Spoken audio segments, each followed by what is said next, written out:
అతి ఆలోచనలు కాస్త తగ్గించుకుంటే ఎక్కువ కాలం బ్రతికే అవకాశాలు ఉన్నాయి. అందుకే ఫ్రెండ్స్, ఎక్కువ ఆలోచించకండి. Think less, life long.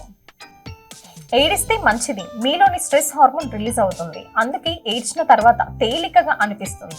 మీకు ఏడవాలనిపిస్తే ఏడ్చేయండి ఫ్రెండ్స్, మీ మైండ్ మొత్తం ఫ్రీ అయిపోతుంది. అలానే ఊకే ఏడ్చుకుంటూ కూర్చున్నారు. Always be happy. సానుకూల ఘటనలైన డిగ్రీ పాస్ అవ్వడం, పెళ్లి చేసుకోవడం, కొత్త జాబ్ పొందడం వంటివి డిప్రెషన్ కి కారణం అవుతున్నాయి. అయ్యో అవునా, ఇంత చిన్న విషయాలకి కూడా అంత డిప్రెషన్ కి వెళ్ళిపోతున్నారా? వేగంగా సెటర్లు వేసే వాళ్ళ ఐక్యూ లెవెల్స్ పెరుగుతుందని కొన్ని రీసెర్చ్లలో తెలిసాయి. మీరు సెటర్లు వేయాలనుకుంటున్నారా?